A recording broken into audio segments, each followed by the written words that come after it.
She is the biggest femme queen alive in the scene in Baltimore. Got the right bitch, no lefty, walking my truth, don't fuck with my step team, crawl for you, walk, run it, catch me, got a sharp tongue, spit. Guys, gals, and guys, honey, yes, honey, y'all see it for yourselves.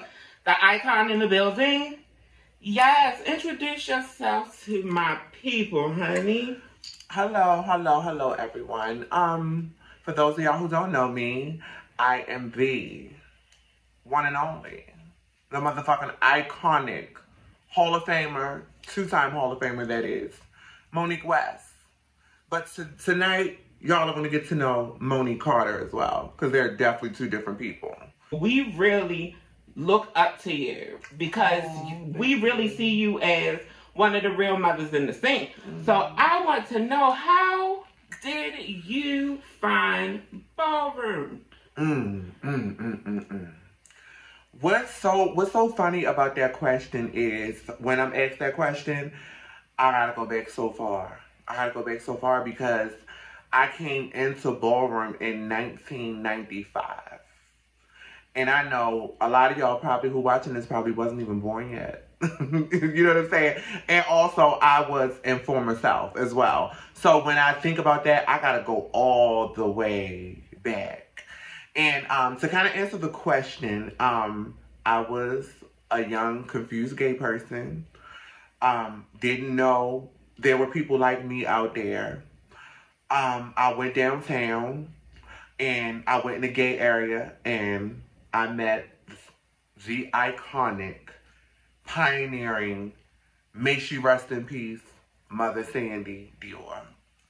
Oh, you kind of real. Like, you look kind of like a schoolboy. Like, you know, like, you want to walk, you can walk schoolboy, you in my house.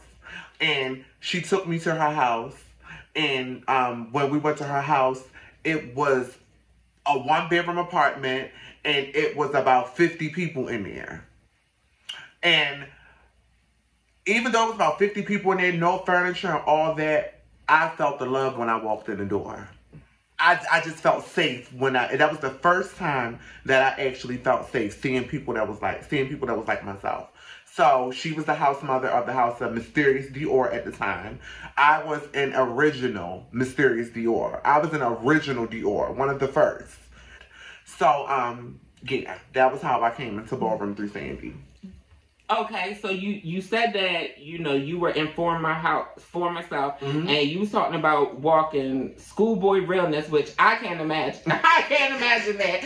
But so you saying that you came onto the scene and you were walking Bush Queen categories? Yes. I actually started off walking schoolboy realness. Schoolboy realness was just too far out of my character, so I eventually switched over to Butch Queen Vogue Femme, and Butch Queen Vogue Femme was what actually took me to Femme Queen Performance.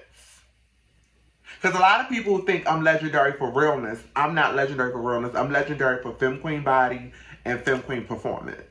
Those are the two categories that I've actually walked, dominated, and won. But you started walking Butch Queen. Butch Queen Vogue Femme. Yeah. And for all who don't know, Butch Queen Vogue Femme started as the category Butch Queen Vogue like a Femme Queen. Were you a dancer? What made you get into voguing? Well, to be 100% honest, I was always, I looked very masculine. Like, for there are some people that, you know me from back then. I was tall, I was dark skinned, didn't have like a lot of facial hair or anything, but I was masculine looking. You know, voguing femme was the only way I could let that come out that was inside of me, you know? So that was like the only time I could really, exude that femininity that was in me. Who did you look up to, or who did you first see voguing? The very first person that I ever saw vogue was my gay brother, Stacy Revlon Levin. Him and I have the same gay dad, Vernon. Shout out to Vernon. Vernon was our gay dad, and we used to be in the house voguing. Like, we had like a boot camp. We had like a boot camp that we used to be Like, he had us in it like we were really in a boot camp, like, voguing. So Stacey was the first person that I ever saw voguing. And like you said, Vogue Femme at the time was strictly about butch queen voguing like a femme queen. Nowadays, when people vogue, they look like they're mimicking someone else. Back in the day, what Vogue Femme was and what Femme Queen performance was bringing who you was out to the floor. Whatever that was in you. You know, whether it was dramatic, whether it was soft, whether it was bangy, whatever type of cunt you was bringing it to the floor. You know, like the girls that I came out with, Sexy Lexi, Alora, Yolanda, Mika, Deja, you know, myself. We were all different types of girls. Completely different. Like any girl today could mimic either one of y'all vogues, yes. and we would know it was y'all. Yes. But girls from my generation, everybody vogue like Laomi. And you know what? I have to say, I think Vogue classes and all that stuff, personally, I think it's a fool. Because everybody's going to Vogue alike. Oh, I never even considered that. Yes, bring you to the floor. What type of cunt do you want to be? What type of cunt are you? Are you, you know, like, and you ever heard the myth of, oh, femme queens always have the voguing heels? That's not true.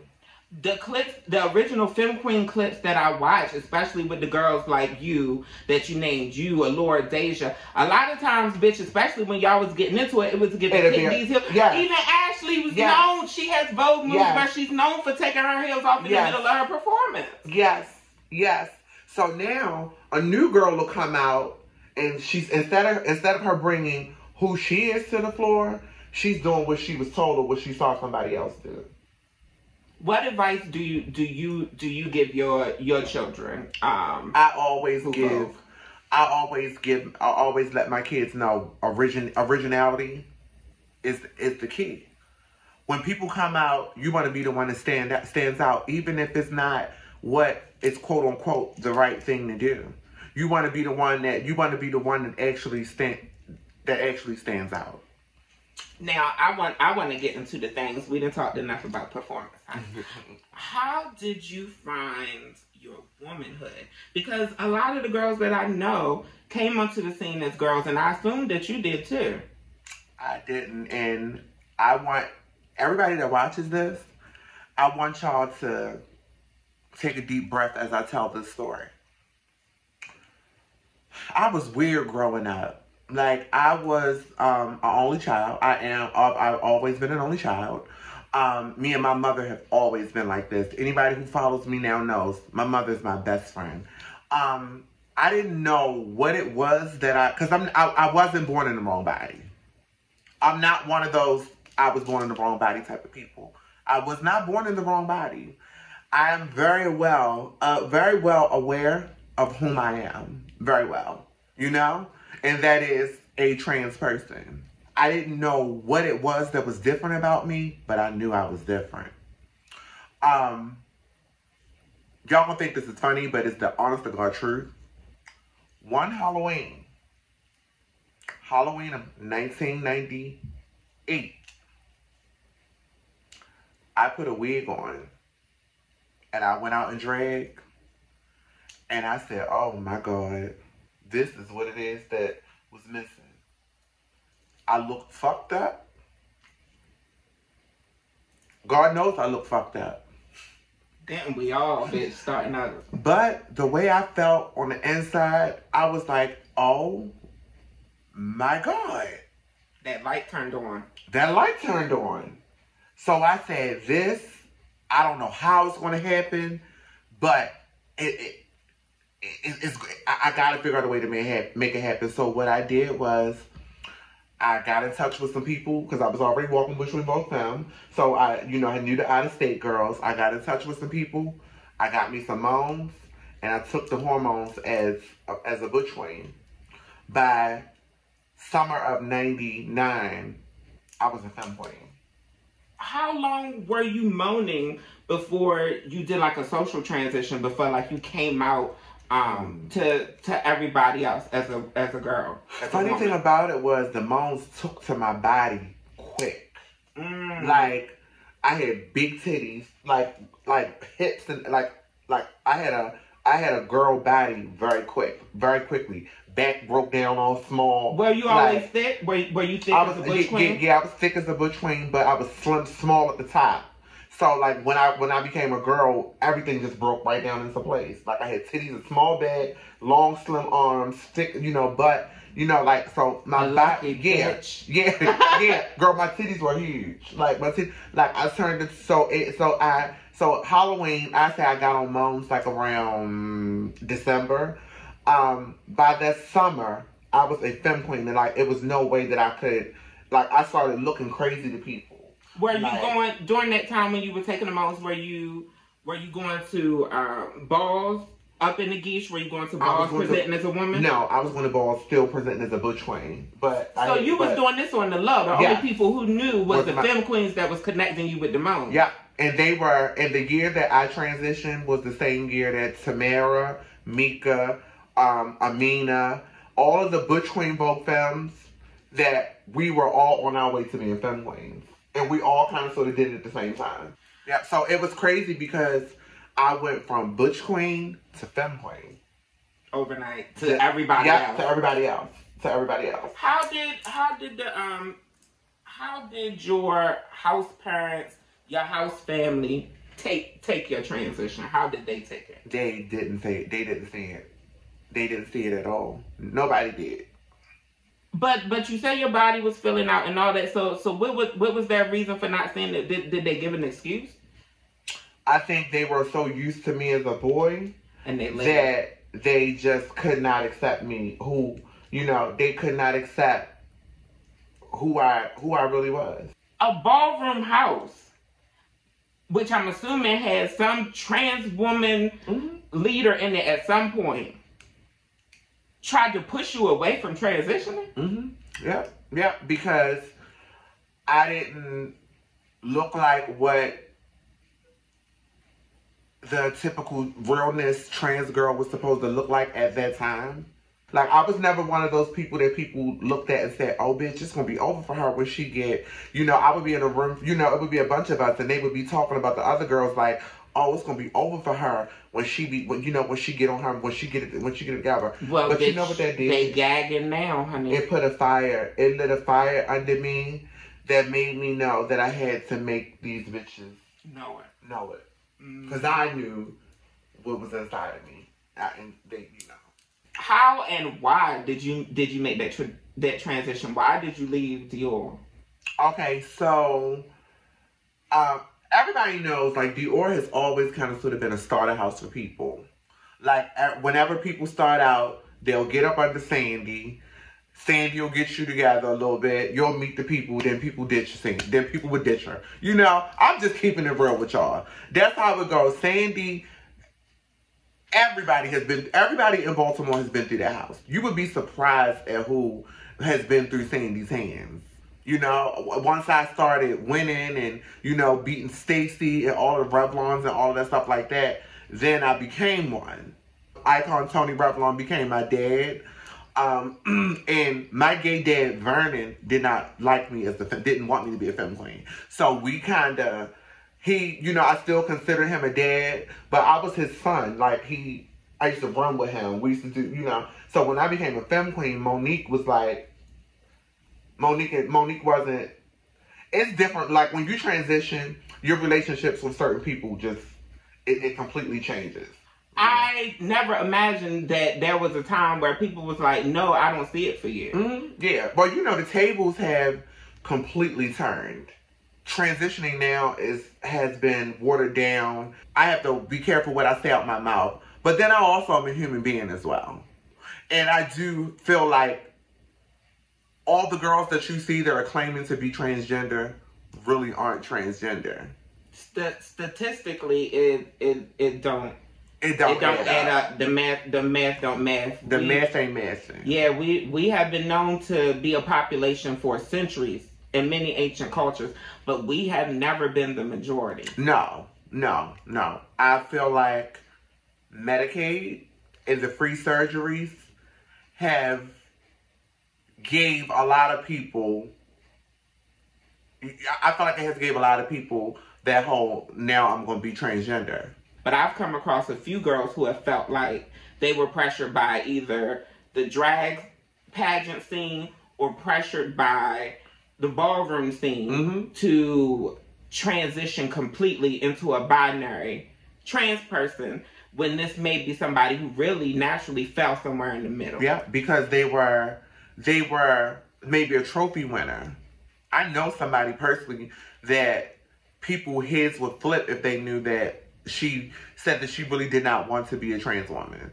She said by her being as passable as she was and pretty as she was, ballroom forced her into being, she never had the opportunity, she was so young, she never had the opportunity to decide what she wanted to do. They chose for her. Yes, that is definitely a thing. You have made a transformation that I've noticed. I feel like it's not just been a physical transformation, but also a spiritual transformation. I feel like you carry yourself with a lot more conviction now. Like you don't need nobody to tell you that, girl. You feel like you are that girl. But in this process, there's also been weight changes. You also lost weight. How did you do it, Monique? The children want to know. So, what a lot of people don't really know about weight and it falling in the right places for a trans woman is you got to get castrated. You also have to work out. But if you want that weight, you have to do cardio. If you want that weight to fall in the right places, you're gonna need to get clips. So you had an orchectomy? Yes, I did. But the biggest thing that comes up when the orchectomy conversation comes up is girls talk about function. Bottom function. Is that an issue for you, or is it not a thing? It is a whole complete. There's nothing going on there. You know, I came up here to talk about shit that bitches is not going to talk about. You know, that was why I came on here. You know, getting a orchiectomy done for most people, you ain't gonna have nothing going on, sis. I can promise you that. And I'll also be real and say this: if I had it to do all over again, I wouldn't. Really? You regret your bottom surgery? I do. And in what way? What do you regret about it? What comes to the top of your head? The mental. I'm assuming because, you know, hormones, I'm assuming that's what it's been. It's been hormone changes. I'm sure that you flooded with estrogen. When a biological born male is taking female hormones, the female hormones are fighting the male hormones. They're pushing them. It's a fight. You know, when you haven't took your shot, you know, it's a fight. But when you get when you get the orchiectomy done, it's all estrogen. Born females even have testosterone in them. Yes. So us on the other end, with nothing but estrogen, it's actually something that I kind of sort of feel like that they shouldn't even really offer to us, honestly, because it leads to so much like high blood pressure, hot flashes constantly. If you don't take anything, your body will feel like, because I've been through all of this, because I've had it for like about 7 years. If you don't take nothing, you'll be like an empty shell. You know, your hormones is where your emotions come from. Your hormones is how it's pretty much how you think, how you're gonna move. Everything that I speak about, that's why sometimes I stumble over my words. It just comes from my experience. It's so many of us doing this. It's so many of us going live. It's so many of us talking, but we ain't really telling what's really going on. We're not telling people what's really going on. Like a strong mental, like no shade, it broke me down. It broke me down. Fat, big and all. It's all soft. It's cut. You know what I'm saying? It is. Miss Thing been jiggling through this house. You know, it's very feminine, but it came with a lot that I would have rather not have dealt with. You know, when I got it done, I turned into. That's why you see a different Monique than from who you met. it mellowed me. It mellowed me out, softened me. Like, you don't see me really. You see me like people swear that I'm just this people person. I really don't. I appear to be, but that Monique that used to always. I even developed social anxiety. Like I get nervous when it's time to go out. What have you been doing to maintain and to cope with your mental health? All my life, I have wanted to. I saw a certain vision for myself, and this is going to get kind of deep. All my life, I wanted to be like the girls that I seen growing up, with the hood nigga boyfriends, the niggas that was giving them money. You know, the Benji, you know, I always wanted that all my life. In 2019, God gave it to me. And I went through some shit. That slowed me down from Ballroom when I got into a relationship. It slowed me down from everything. There were a lot of good things because I will say I got more domestic. I learned how to cook. I became a homebody. It had its perks and it had its good and its bad things. But the main thing is I just live in it. I live in it. Like I think like we all are kind of like no stranger to just living in our heads. You know, I haven't found the way to really cope with it yet. I have one kid that I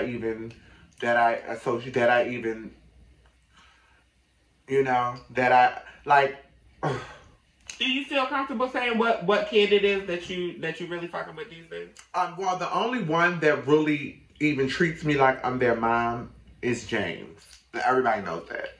James? Yes. King James West? Yes. He's the only one that's always treated me like, no matter how big he got, he's always been my son. You know?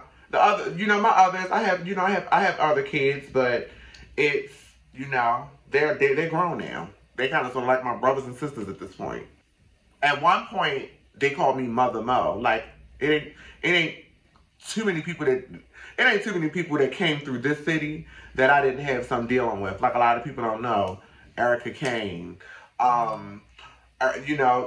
They think like, oh, she's from Philly. No, she was in my living room with me teaching her how to Vogue first. She blew up in Philly. Yeah, before she got to Janice and the rest of them, she was in my living room. We were doing the Vogue sessions. You know what I'm saying?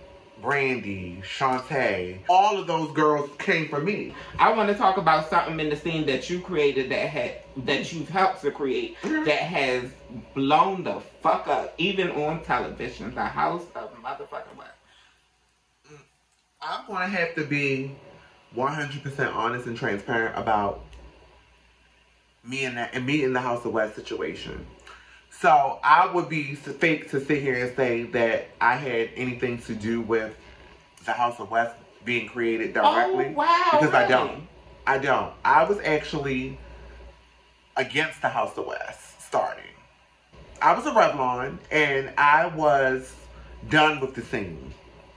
I had already been a Revlon for years at this point. Like I said, I started in 95. By 2010, I was tired of Ballroom. I was really getting into my yush. I was getting into my femme queen, and I was trying to do my big one.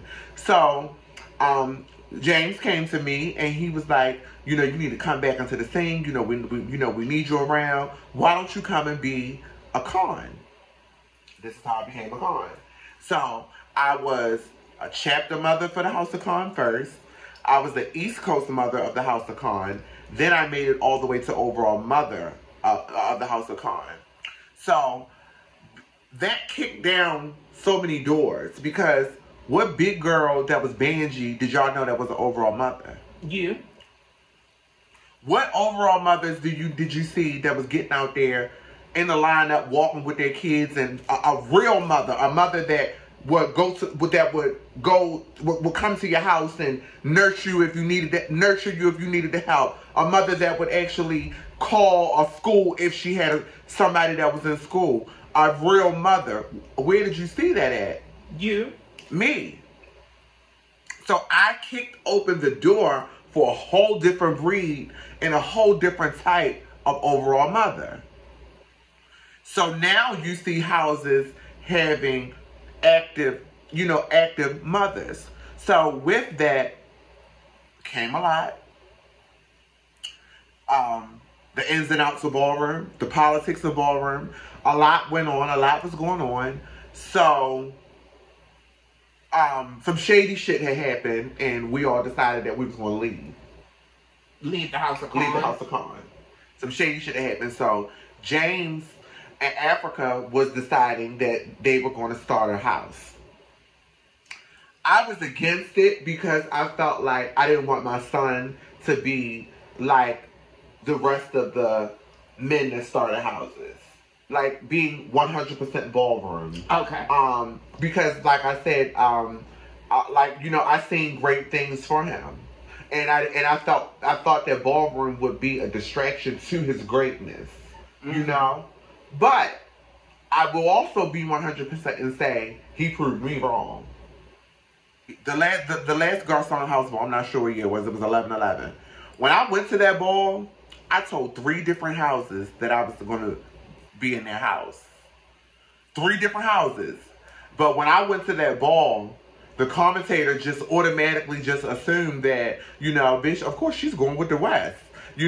So when they called me out for LSS, they called Monique West.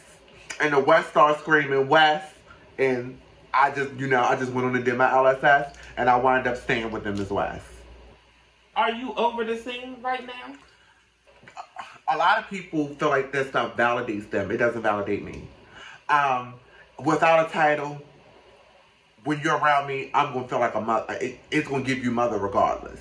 So I'm here. I'm not gonna be fierce and say I'm over the scene. But what I am gonna say is that I'm just I'm in a bed. There's a new girl that needs this and wants this, and she's fiending for it. Let her have it.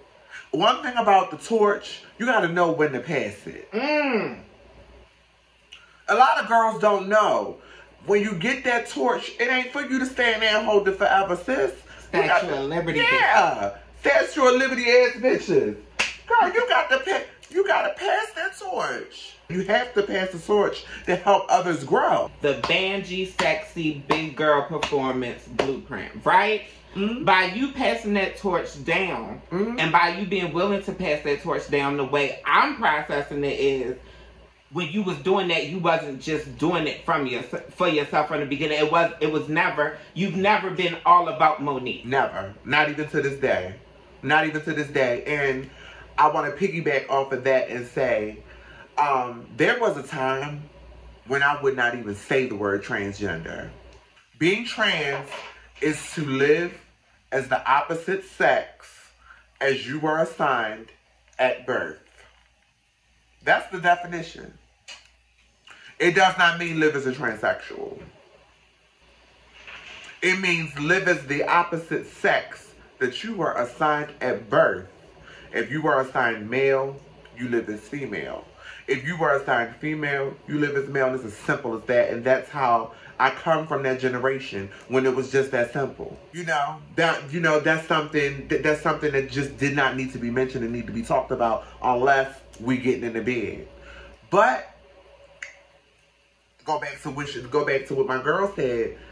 I realized that my life is not just mine. I ain't got no choice but to talk about it. I wish that a lot of these girls with platforms way bigger than mine would talk about it more. Because everybody that's on social media, y'all talking about Zaya Wade, Laverne Cox. Y'all talk about people that them hoes is all right. Why y'all even talking about them? They good. They gonna transition in a way that we ain't never seen or gonna see. Why y'all talk about them? Talk about Keisha that gotta catch the bus in the hood to school. Or talk about Tanya that paved the way for girls to be able to walk through her neighborhood years ago, but now she's so mentally fucked up that she's just sitting in that space and feeling unloved and like nobody cares about her because of where we are today. Caitlyn Jenner for what? What do we talk about her for? No shade to her, but what are we talking about her for? She had the type of money ain't none of us ever gonna see, smell, or touch. Why are we talking about her? We need to be talking about Ashley. We need to be talking about Coco. Diamond. We need to be talking about Coco. Yes. Everybody needs to be talking about them. If I haven't got any message out here to y'all, I want to say this. Guys are tricky, okay? Again, and this is the last time I'm going to say this, I have been doing this, I've been living as my authentic self for 23 years. Remember I told y'all, Halloween of 99. This is 2023. 23 years, I've been living like this. I've seen a lot. I've heard a lot. For me to be sitting here right now, there are so many that did not make it, that did not make it here with me. Survivor's guilt. People don't think about that.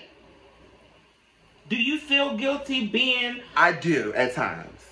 When it comes to black trans women in particular, we are number one under attack. Not the white ones, not the Asian ones, the black ones. We are under attack. And our community is too small for this. How in the world are we this small, tiny, marginalized population? There is literally so few of us. Most of us know each other. Why is it that we having 3 and 4 murders a motherfucking month? It's basically a clique of us. At one point, I used to feel like, I used to always advocate and say, females, y'all need to let these guys be them. That's why they're killing us, because of the stuff that y'all say. And da-da-da-da-da. Now, I can't, that's not, I'm not coming from that angle, that direction no more. You motherfuckers need to stop doing stuff that y'all can't stand on. We gotta live in our truth. Why can't y'all live in y'all's? And I ain't saying you gotta walk around with a shirt on saying I deal with transgenders, but at the same time, stop doing stuff that you don't want to come out. When you think about it, it's always, I'm gonna kill her because she exposed me. She exposing you for what? Why are you doing it? It's been situations where girls have gotten killed by dudes that everybody already fucking knew anyway. Right. Like y'all are so, like, it's just, okay, and it's a whole narrative. She fooled you, so kill her. Where did that narrative come from? Where? The motherfuckers who've been fucking us, searching us down on Backpage, searching us down since Arrows, honey, paying us for our attention, but we motherfucking fooled them. Bitch, she-male, trans, all that shit is a motherfucking category. Why would it be a whole fucking category if don't nobody want us? If don't nobody want to see it, bitch? And it is the most watched. The most. So many of us become sex workers because it's so motherfucking easy, bitch. So many, when people say, oh my God, how are you a sex worker? A lot of y'all are sex workers and just not getting paid. Bitch, a lot of y'all are sex workers and working for minimum wage. Yes. Y'all just ain't getting paid. Cause sis, if you on POF, Grindr, or Instagram, and that nigga call you and he sliding over and he bringing you a blunt and y'all smoking a weed and you sucking his dick and then he leaving, that was a date. You just ain't getting no money. Bitch, and probably spent too much time with him. Yeah, that was a date. The right bitch, he would have paid her for that. And if you thought you was the right bitch, he might have paid you. Yeah, very much so. You do have a history with sex work, right? 17 years. How did you get into sex work? How and why? So when I first, 1999, When I would go out, nobody was trying to be with me. Nobody was trying to be, hose me, everybody that I met was offering me money, like nobody was trying to be public with a transgender back then. At night, you know what I'm saying? Like, the girls would go out on Calvin Street and all that stuff, and you would be okay there. But no, and then a lot of people didn't even know what transgender was. Transgender wasn't even a word back then. That wasn't the word that we knew for it. So it was just like, bitch, you better get your coin, because ain't nobody taking you serious. And also, you ain't walking up in no job looking like Keisha and them calling you Dante. That's something else. That's something else. Name changes, transgender rights. That shit was no way. Was it harder to get name changes and stuff back then? You couldn't get your name changed back then. Until you couldn't get your name changed unless you had an SRS. You couldn't get your name changed. You couldn't get your name changed. Period. Until they tied it into just. I forget the name of it, but it's like when you get married and you change your name, you can go and you can file it at the court. You can make a petition, put it in the paper. Because I had my name changed in 2003, the first year. Well, they started 2001. But the first year that I started hearing about it, I had my name changed, but I couldn't change my gender marker. Let me tell y'all a story real quick. So, my gay mom at the time, may she rest in peace, her name was Tonya. She told me, she said, girl, you're going to have to go to motor vehicle and tell them you lost your license. She said, and when they hand you the paper, put an F on there. When you give it back to her and she fill it out, when she punches it in, hopefully she just keep it going. Just keep it going and don't know. She said, but don't go to Mondawmin because they be already into it and getting it going. Girl, you know me, I'm going to Mondawmin.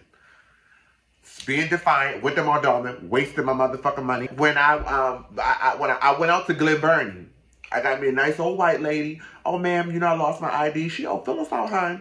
I filled it out, put the F on there. Girl, when she handed me that license back, it had an F on it. And I knew I had to guard that license with my motherfucking life. I could not lose it. And I know that story is such a small story, but you don't understand. That builds character. That teaches you to hustle. It makes you appreciate it more than you walking into a doctor's office and saying, I feel like I should have an F on my ID. And them just handing you a piece of paper and you doing it. And you don't even look like a female. How do you feel about people being trans in general or considering themselves trans, want to be respected as trans, but they don't present as trans? They still looking like they did before they ever came out as trans. I'm old school. So I even had a problem at one point with the non-binary thing. So I'm old school. I feel like if you see a dog running down the street, you're going to just say, oh, there's a dog. If you see a cat, you're going to be like, oh, there's a cat. But if you see a cat and it's going woof, woof, you're going to be like, what the fuck? Because cats don't bark. So if you're walking down the street and you got a full beard, receding hairline, you flat-chested, you got you're presenting as a man, what the fuck do you think people are going to say? I respect everybody because I want respect. You can't want respect but don't give it. But come on, people. That's problematic. And people have took that and they fucking ran with it. They've taken it and they ran with it. Like I said, I'm old school. I remember a time when I could not go in the women's bathroom. And guess what though? That was my goal, to get up in that bathroom. I didn't want it to be given to me. I wanted to work as though I would be able to go in that restroom. people don't understand. Like, the free surgeries and all that stuff. I understand that people don't have the money to afford it, but it's something about the hustle to get it that makes you appreciate it, and it builds character. How you gonna just jump up and say, oh, I want to be trans, and go to a doctor and they build you into this woman, but mentally you ain't there? You could sit me in a room with Sanaya, Giselle, Amaya Scott. Who else? Bitch, you can sit me in the room with any of them motherfucking hoes. And guess what? I'm up in that bitch too. Where do you think that comes from? I'm up in that bitch too. Because when you when you think about what it is that makes you uncomfortable about these people, you think like, oh, guys are gonna think she's prettier than me. She probably makes more money than me. Just all of the things that you think about those people, when you actually find out that you're dead fucking wrong about that, them bitches ain't got, and I'm not talking about the people I named, I'm just saying, when you find out that them bitches are more insecure than you can get a nigga faster than what they can. Their rent is behind. Bitch, they're insecure. You know, when you really get into that, you realize that it ain't what, you know, it's not what it seems. Like, the scene, the media, and all that, it makes you think you're supposed to be light-skinned, with long hair, a small waist, a fat ass, and be a bad bitch. That's what they make everybody think that they're supposed to be. What your mama look like, though? She a fat black bitch, ain't she? What your sister look like? You know, I don't get caught up in all of that. All the stuff that girls are supposed to have, I have it. I have a hood nigga that put it all on a line for me. You know what I'm saying? I am one of the most respected and talked about trans women in the city of Baltimore that can go anywhere. You know what I'm saying? So it ain't about what you look like or who's the it girl. I don't like that really breaks my heart when I hear y'all uncomfortable around other bitches around other girls because of how they look. Girl, that's a look. You gotta look through all of that. There are a lot of things that make you beautiful.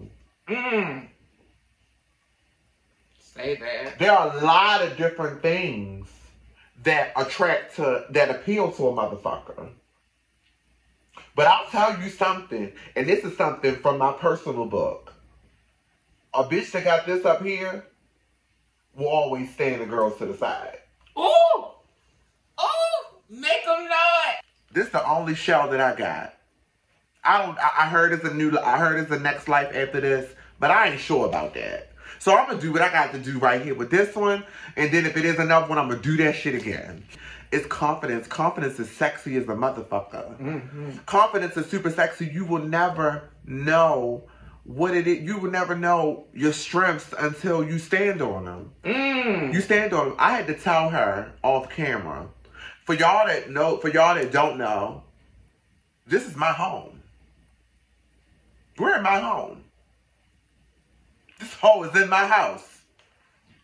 Y'all know I talk like that. She's in my house. I don't bring people in my house. I was gagging when she invited me, no shade. I don't bring people to my house. So that's an inner beauty that she has that she doesn't even know she got. And I'm glad that we having this conversation because if somebody watching this motherfucker right now that's not realizing they motherfucking yes, beauty. Yes. You can get all the surgery.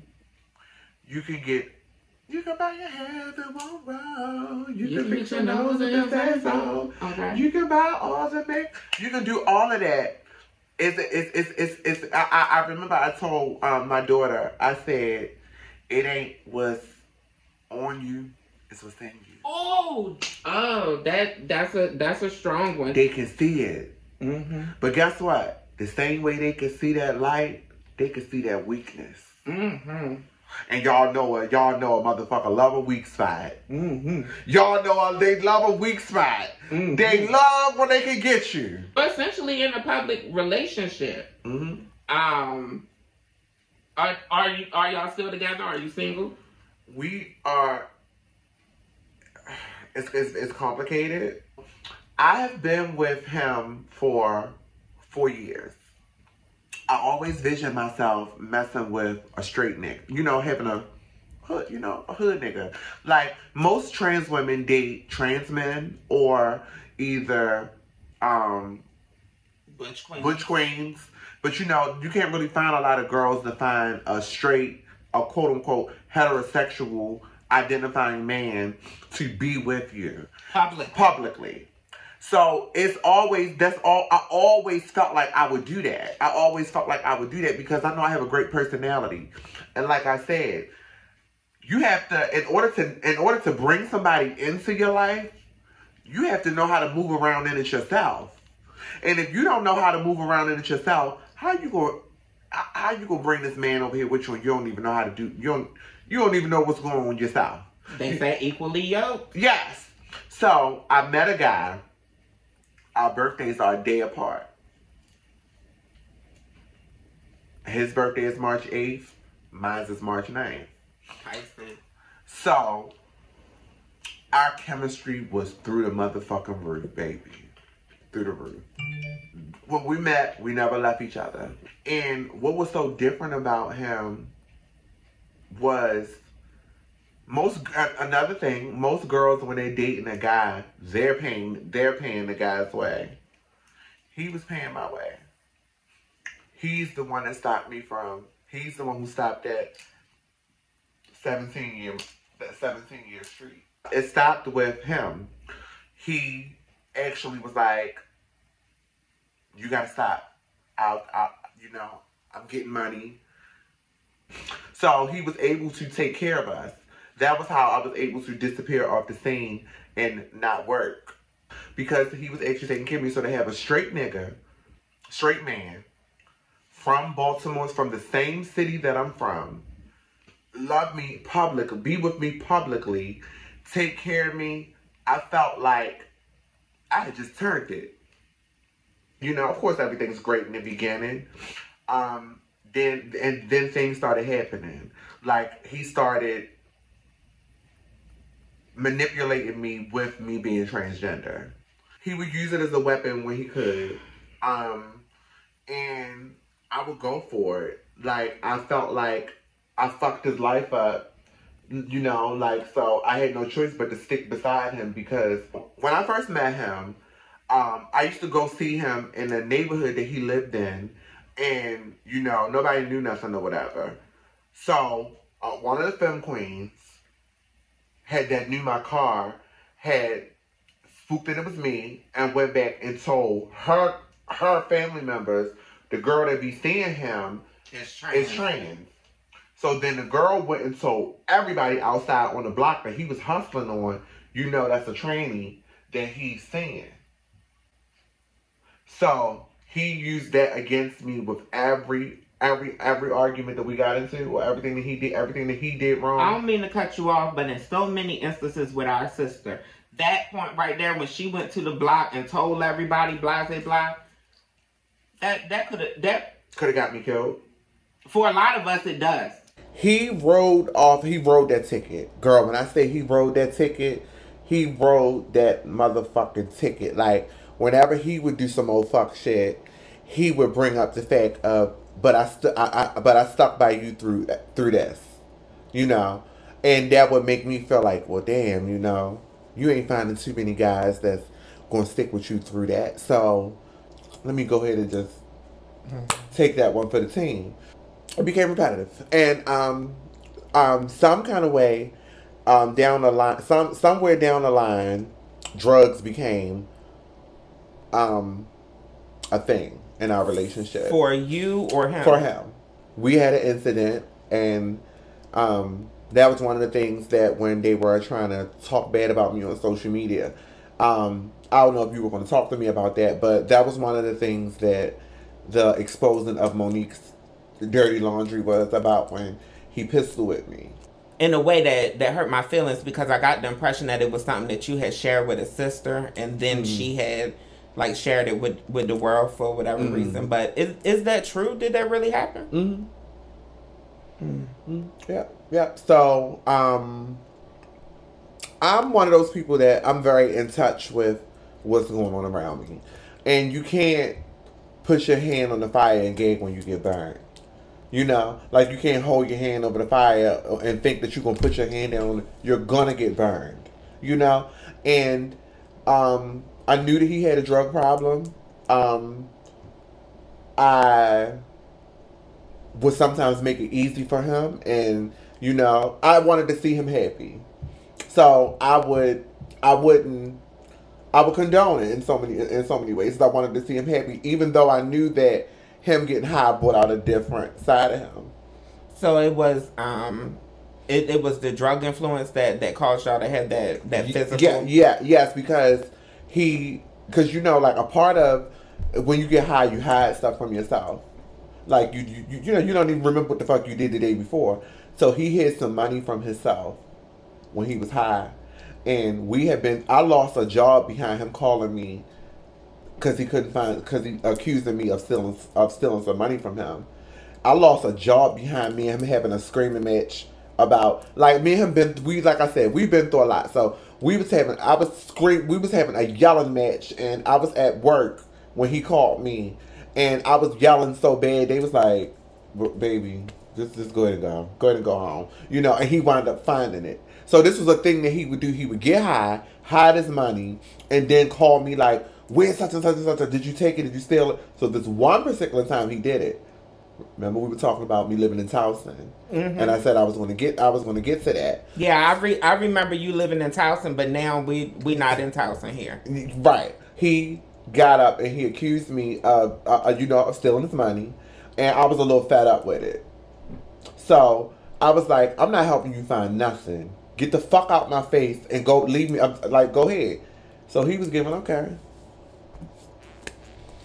He comes back. He comes back in the room, and when he came back in the room, he had the gun in his hand, and I was so hyped up, and fired up. I was actually like fighting him while he had the gun, because I was just so frustrated over it. I was so over. I was like, just mushing him and all that stuff. So as I was, mushing him, then he took it and just put it to my head and was like, bitch, I will kill you. Something, and bounced it on my forehead a couple of times. So when he did that, I freaked out. I ran out of the apartment and I went and called the police and got him arrested. And I loved him so much that I just heard him just got a whole nother apartment. Because I knew he could, because I knew we was going to get back together. Like, it was just crazy the shit that I would do for the things that you do when you're in love. So that's why So you ended up moving so right that out. When y'all got back together, so that when he got out of jail, would be able to come to your place, because, with the whole domestic, he wouldn't have been able to come to the old place. And it was a condo. It was inside of a building. And they had a picture of him and stuff in there, like he couldn't come on the property. I moved. I had an apartment within a week of that happening. I got another apartment, left a bill in my name and everything, and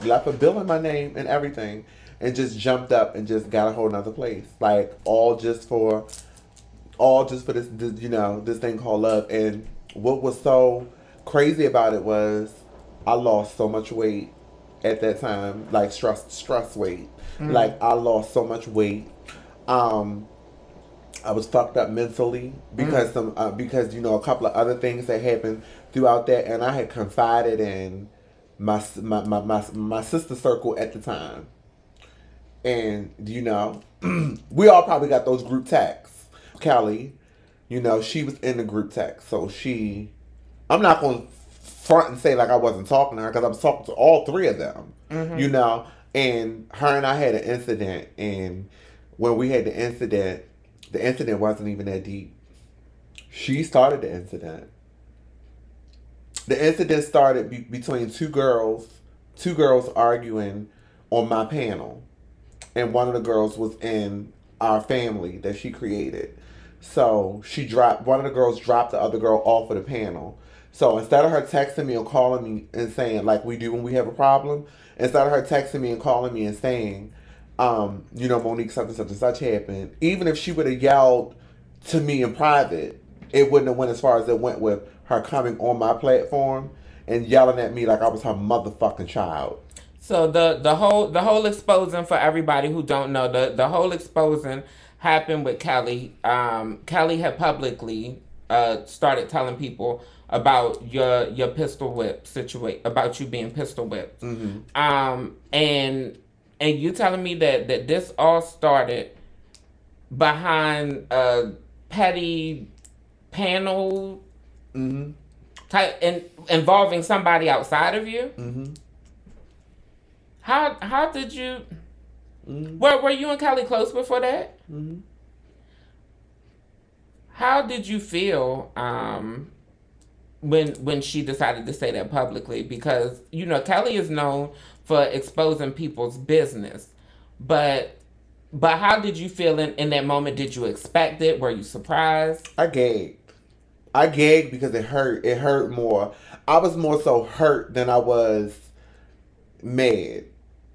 I know stuff about her that if I was to sit and tell y'all, it would make me look bad at the end of the day. And I got enough sense to know that even in the heat of the moment, the shit that I could say about her, it would only make me look bad. Because it would be like, come on now, Monique, you dropping as low as she is. But I just thought we was better than that. Pistol whipping, that's a setup for PTSD. That's a traumatic situation. Yeah. I went through, like, I'm gonna say this about that situation, and we're not going to give her that much. The part that bothered me about it was it kind of sort of. So that's not the only thing she said. She said that my boyfriend pistol whipped me. She said there was a time I didn't have any car insurance, and I was riding around with no car insurance. Okay. She said that I had a Percocet addiction, and she said that my mother was some shit about my mother's husband was my mother was staying at my house and stuff like that. And the reason why I'm telling y'all, the reason why I'm bringing this back up is because when I beat her ass, I want everybody to know. I want people to know why. If they want to know why, they'll be able to just look at this clip and say, "Oh, that's why she did it." Well, I want to go on record saying that I respect you incredibly. You know I live for you. You can read energy. Mm-hmm. I don't want to see that, okay. Monique. I personally feel like you're bigger than that. And as a personality, I feel confident that you're capable of handling your own against Kelly. That's not a question. But I also feel like you're above that, like your name, your reputation, what you mean to Baltimore, what you've done for Baltimore. Mm-hmm. Most of the girls who've come through Baltimore, especially my generation or younger, you've been a mother or a grandmother figure for them. Mm-hmm.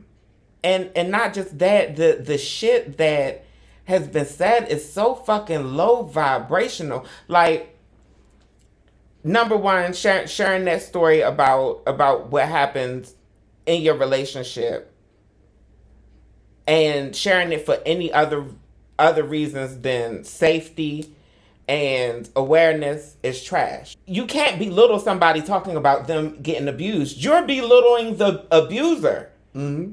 By talking about that wasn't a gag on you. That was a gag on the motherfucker who pistol whipped his girlfriend because he's losing his mind, essentially. That's not a guy.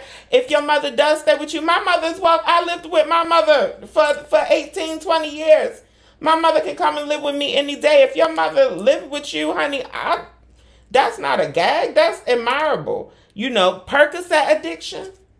My whole feeling toward that, me being somebody who's been clean from pills, Percocet being one of my pills of choice, that's not a flex. That's not a flex on somebody. That's not a gag on somebody. Keep it 100, drugs are all through Ballroom. Mm-hmm. Most of the people, I remember going to my first ball, and people who I had looked up to and idolized was smoking fucking crack. Mm-hmm. But this was this is what I had a problem with, and why it's nothing that nobody can say at this point. Because what it did was it tried to do, it kind of sort of, she tried to make it diminish my character. A lot of people come to me, like, trust me with different things, and letting them know, like, she's not the person who you think she is. If that was the case, then it didn't work with me, and it didn't work with girls who think like me. For one, so many of us trans women, especially black trans women, deal with addiction publicly and fucking secretly. Yeah. Like it's no secret that we are the biggest target with the smallest fucking population. Honey baby, if it took you a Percocet to get to motherfucking 40, bitch, and that's all the fuck it took, I ain't mad at all. Honey, at worst, it's going to make me want better for you and try to, you know, provide help for you. But I'm damn sure not reading nobody talking about no pill addiction when there's thousands of people addicted to fucking prescription pain pills every day. And no, that doesn't change what I know about you. That didn't stop who you done mothered. That didn't stop what you done did on the motherfucking floor. And if I was buying hormones from you, that wouldn't stop you providing my motherfucking service. You done told us about this traumatic incident happened in this relationship, but you said that it's complicated, and you just got a phone call where you and a man was exchanging I love yous on the phone.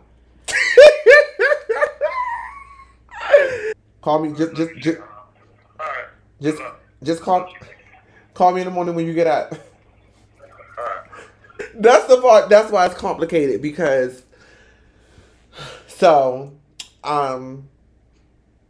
after that, after we got past that situation, we struggled. Like, we tried to break up. You know, he got to a point where he felt like you being transgender is really a problem. You know, like, I don't want this to be my story forever. I feel like I just don't feel like it's for me. That's what he was saying. This is what he said. We 4 years in. So I'm like, get out. I'm on live crying and everything because I'm gagging about that he did this. So girl, I put him out, all of this stuff. We end up right back together. So, you know, some little things happen, and he got arrested, and when they're in jail, you know, they gonna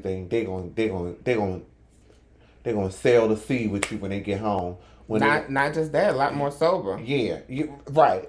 But now I think it's me that wants better. There's no reason why you expected me to pay a lawyer, but your father is side-eyeing me because he heard that I'm transgender, and you act so fucking stupid that he don't know what's going... Like when it comes to me and his family, nobody just never says anything. And is it like an elephant in the room type of thing? Yeah. It's like everybody know, but we're not going to talk about it. Yeah, but we're not going to talk about it because when I first met him and he lived with his father, I would go over there and stuff, and you know, the father would be really nice to me, but one of his baby moms told the father, you know, like he's messing with, well, she actually said he's messing with a faggy. You know how we talk here in Baltimore. Mm-hmm. She was like, so one day I was there, and the father was like, oh, I'm so glad that you're here, because they were saying other shit about him and something, not knowing that I was the person that they were talking about or whatever. So, but as we've been together, I feel as though he started putting two and two together. So now here we are 4 years later, and you know, we're trying to communicate about getting him a lawyer to get him situated, and I'm the one that's doing everything that there is. You know, I'm the one that's doing the most work, but when I come around, it's an awkward silence. But what you describing is something that is common for black women to go through. It's something that I've seen black women go through, cisgender black women. Yeah. It don't never stop for the black woman, do it? Nope. Do you think that it was substance-induced psychosis? Do you think that he essentially lost his mind or started losing his mind from getting high? I honestly think that he's living through me. I think he's battling something. Oh, and it's funny that you bring that up, and I don't want to make assumptions. Are you saying that it's possible that he's living like vicariously through you, like there's some things about you that he wish he could be or express? Yeah, 100%.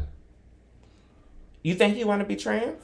I don't think he wants to be. I don't think he wants to go as far as be trans, but I think he's gay, deep down inside.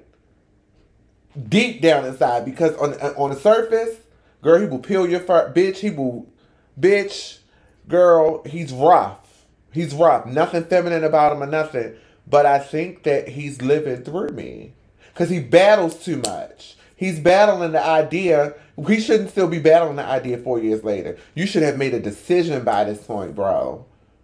4 years. You know? Mm-hmm. And now, and mark my words, I feel like he's going to come home and he's going to try to take some steps towards considering himself gay or bisexual, or at least bisexual. Yeah. I hope he does. I hope he does, just from my professional standpoint. But what I notice is exactly what you said. I agree with you based on what you're telling me. Mm-hmm. That it sounds like somebody has a huge conflict going on, and it's regarding sexuality. Mm-hmm. I think he admires how strong I am, how I move. You know how I move, and you know I'm unbothered and I live in my truth. I think he admires that, and I think he does it. I think he does it through me. I really honestly do. Like I'm a thinker, and I've really been thinking that lately. Like he's living through me, and I feel like I've honestly started chatting with somebody else.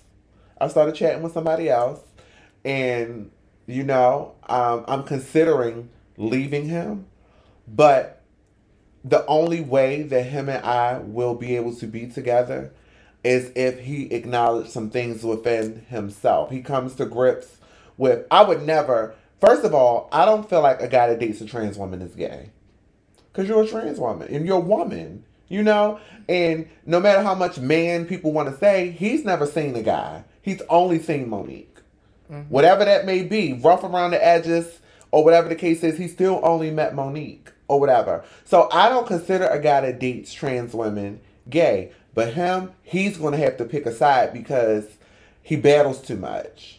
Mm-hmm. You know? I would never force somebody to pick it, but he's going to have to, because we're not going to be okay, and then 7 years in, you back to, I can't do this. We back here. You know, I just feel like, no, you're going to have to pick a side. Like it's almost to the point where I feel like I need to completely bring you out. Like, I mean, completely, you know, mm-hmm. like just, but then I feel like if I do that, I'm just going to be making him, I'm going to be bringing him out. Not for me, but probably for somebody else. Mm-hmm. You know? It's giving the impression like you moving on emotionally already. I feel the same way. And I feel the same way. And it wouldn't be unheard of if you know he did end up becoming more like a brother at some point, and you end up, you know, introducing him to other people like him, essentially. Mm-hmm. You admitted that you had wanted this straight, rough, bangy thug guy. Going forward, if y'all do call it quits, going forward, do you see yourself? No. You ain't even got to get it out. Hell no. No, but go ahead, get it out. Do you see yourself going for another bangy straight dude for a relationship? My son James, he always say, see how you got to watch what you ask for? Mm-hmm. You see how you got to watch what you ask for? Yeah, because you don't, and that's just another lesson learned though. Like, everything that glitters ain't gold. You don't know how many girls have tried to run up on him because they think the stuff that they see. Y'all see on the outside. Y'all don't see what's on the inside. When the police kick that door in and they find them drugs and them guns, you ain't gonna go to jail with him, sis. When he come in the house and tell you, oh, we gotta hurry up and move because some niggas found out where we live at. You ain't gonna run and jump up and go find y'all another place to live at. When y'all riding down the street and he say, "Oh shit," they gonna start shooting at the car. You ready for that? You ready for that? That shit that I've been through. I ain't ready for none of it, sis. Yeah, that shit that I've been through. That's what's been going on with me for the last 4 years. Mm. So you think a refrigerator back bitch like Kelly gonna play with me? Bitch, I don't know what the fuck these bitches be. These bitches got me fucked up. They got me fucked up. It's no shade. I don't know why they play with the Baltimore girls. Period. Yeah. Like we live in too close proximity to all things. Yeah. Yes. And like when the situation first happened, I said if he pistol with me and I'm still sitting here pretty, what the fuck do you think happened? What the fuck you think you going to do? What you think you gonna do? Because what it's telling you is that one, she had a pistol in there somewhere. That's one thing. And it's telling you that, bitch, this is good bone structure as well.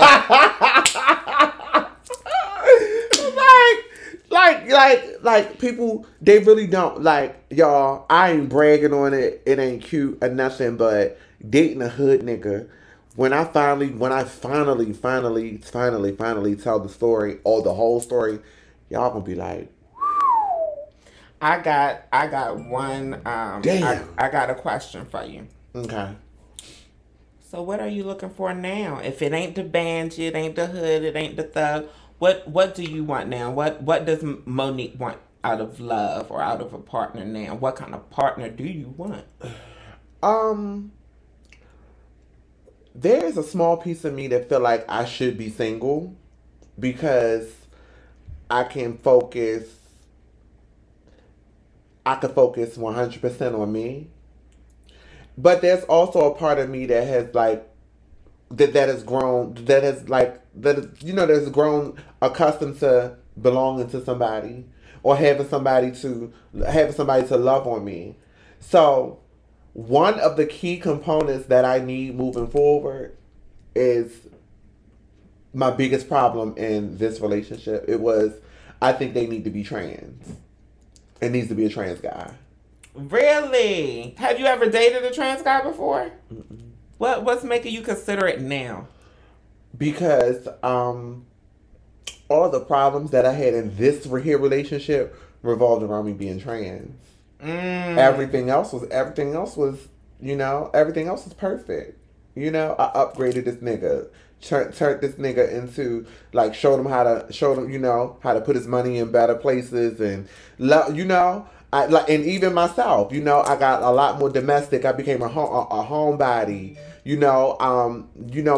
My instincts got very, it gave girlfriend/wife material. I know what it gave. It gave that. So y'all adjust to each other. Yeah. Y'all essentially taught each other how to love each other. Yes. So I feel like moving forward, I need that same energy. But the whole, what if they found out I'm trans? I can't do that. Yeah.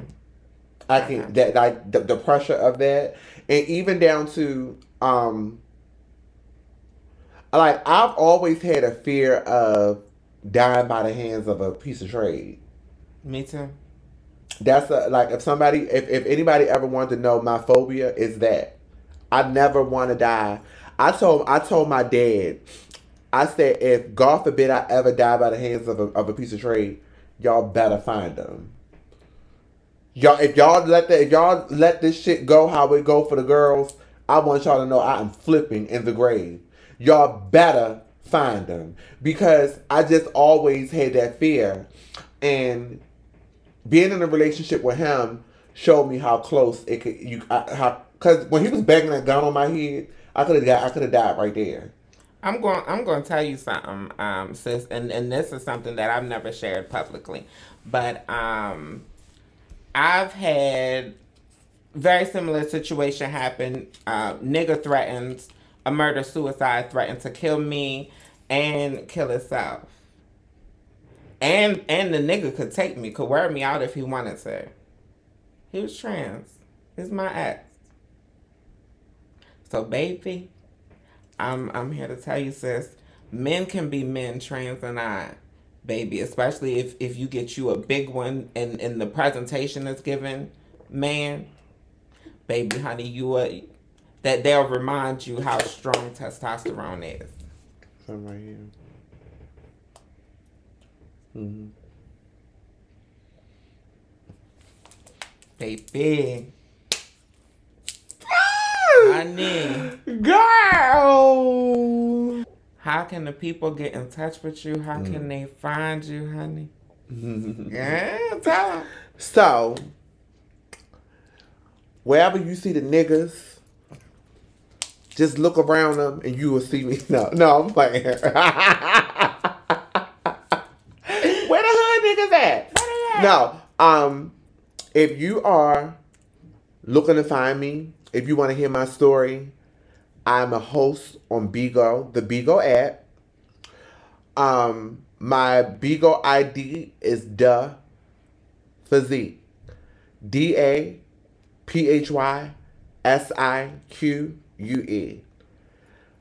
Also, I am on Instagram. Monique de Physique. It's two Monique de Physiques. But my page is open, so just give me a follow. On Facebook, Monique Carter. Facebook, Monique Carter. Instagram, Monique de Physique. Bigo de Physique. I want y'all to definitely subscribe to my girl channel. Support people when they on the come up. He who is last will become first, and who's first will become last. Don't make me cry, Monique. I'm serious. I'm serious because I know you came here to interview me, but we can all take something from each other. We can all take something from each other, you know? If you or anyone you know is dealing with intimate partner violence, please feel free to use these numbers. Peace, love, and blessings.